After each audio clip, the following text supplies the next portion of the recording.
So I just got done watching Transformers Rise of the Beast, and boy oh boy is it something. Now, I was never really a Transformers fan growing up. I never watched any of the shows or really knew anything about the lore. My only knowledge of it comes from bits and pieces from what my friends have talked about and, the live action movies. So as far as deep lore of the characters and the storylines, I'm pretty much a newbie walking into this. However, I was aware about the Maximals and a little bit of what Beast Wars was. I never watched it, but I know a lot of people are fans of it and hold a lot of nostalgia towards it. And for those of you who are fans of Beast Wars and the Maximals, I'm sorry to say, but I found them not to be super engaging in Rise of the Beast, and I was really disappointed by that considering how much out there characters these Maximals seem to be, and I just found them super boring. But before we get deep into that, let's talk about some of the characters. Transformers Rise of the Beast follows a new protagonist to the Transformers franchise, a guy named Noah Diaz, who, if I'm going to be completely honest with you, I'm still not sure if I like him as a character or not. I'm leaning more towards yes, because I do find him really interesting. He's a character that very plainly wants to put his needs above the needs of the Transformers. They both have goals that more or less lead them to the same path. The Transformers want to go home and Noah wants to save the world. But if the Transformers going home causes the world to be in danger, Noah is willing to sacrifice their interest for his. And that sort of dynamic really piqued my interest. I do wish that they did a little more with that, but what they did do, it was just fine. Part of the reason I'm iffy with him is because the movie really doesn't know what to do with him. He's kind of useless for a lot of the movie,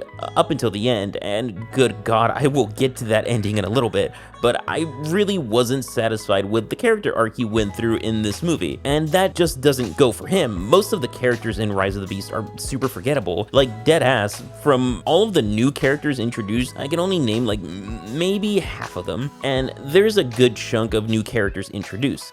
I already talked about Noah, so we got him. So we have Optimus Primal, but he doesn't really count because he has the same name as another character. Also, while I'm on Optimus Primal, super bland character, I thought he'd be a lot cooler, but he was super underused, as well as the other Maximals, and that's not even an exaggeration. I'm pretty sure most of the Maximals had one speaking line. And we got Mirage, who is voiced by Pete Davidson for some reason, but I'm not really going to complain all that much because I thought he actually did a great job. Imagine if Pete Davidson, in real life, became an actual Transformer. That's pretty much who Mirage is in this movie, and it works. And he's one of the most likable characters in this movie, with what feels like a lot more thought and development put into his character. Oh, we got Elena, or something like that. She's kind of our second main character in a way, and she was fine. It felt like she was doing a lot more weight pulling than Noah was.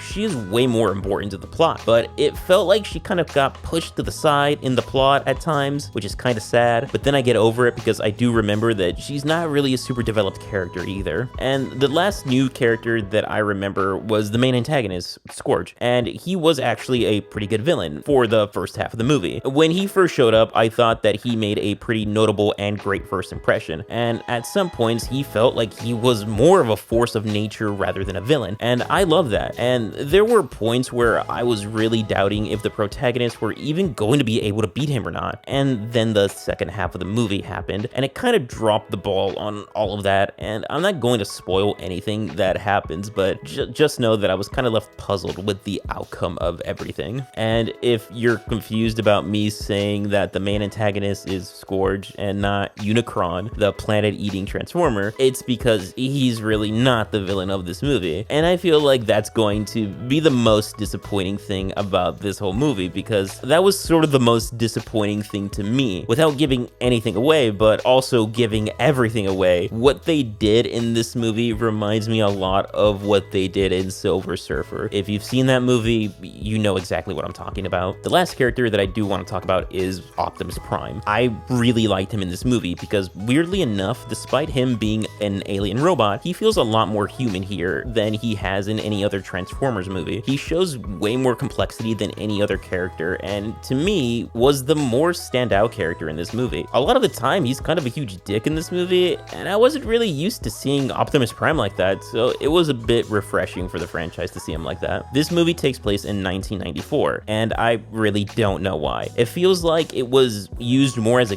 gimmick for this movie, because it being set in 1994 really doesn't add anything to the story. I think they just kind of wanted it to take place in the 90s because because they wanted to use like 90s music and have a bunch of shit in the background from like the 90s for nostalgic reasons. Like, whoa, the kid is wearing a Mighty Morphin Power Rangers shirt. Whoa, that kid's having a Game Boy. Whoa, do you remember the Twin Towers? And it's just stuff like that. Luckily, it's not that overplayed, but the reason it's not overplayed is because most of the movie takes place in the middle of buttfuck nowhere, away from a city with all of that 90s shit in it. And I just found it so stupid that a movie that really likes leaning into that 90s aesthetic, and I know this because like a fucking interview from the director played before my movie started, where he talked about how excited he was to have a movie take place in the 90s and show how he was stoked to utilize that 90s, doesn't, for the most part, like take place in an era where you can showcase all of that. The pacing in this movie is not that great either. Like, I almost fell asleep because of how slow some parts were going, and what I'm about to talk about is a first for me. But whenever we started setting up for like the final climax of the movie, I was left a little confused because up until that point, it felt like we were only halfway through the movie. You know, whenever you hear about a movie that's like 3 hours long,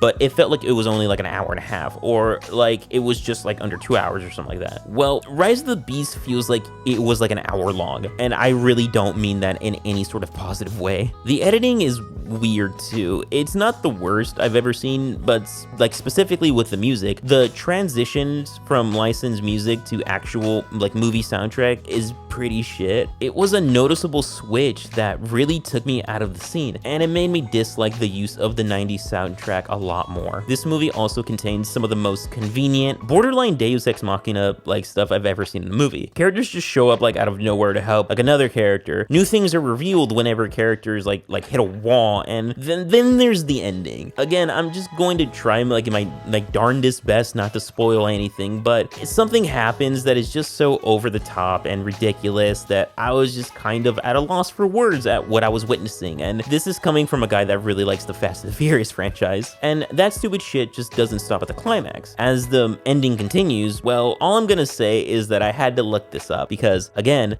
I really don't know too much about Transformers, but I wanted to know if it was possible to reach this far into ridiculousness in a Transformers movie. And I almost want to recommend this movie just so you can hear the last line in this movie, because the last line in this movie just like gave me so much whiplash. Overall, the best way I can describe Transformers Rise of the Beast is fun but stupid, because while it is a fun movie to watch, once you start getting down to the details of the movie, it really starts to fall apart. Should you go watch it? Yeah, sure. It's not the worst Transformers movie. God, it's really not the worst Transformers movie. Oh my God! But just don't expect too much going into this movie. The action is pretty fun, and I think the meanest, most cold line in any Transformers movie is said in this movie. So there are some things to like about in this movie, but that's how I felt about Rise of the Beast. But I'm also curious to know about how you guys felt about Rise of the Beast. Did you guys like it? Not like it? Let me know down in the comments below. And if you like this video, I'd really appreciate it if you would like and subscribe, and check out some of my other reviews as well. Anyways, thank you guys for watching.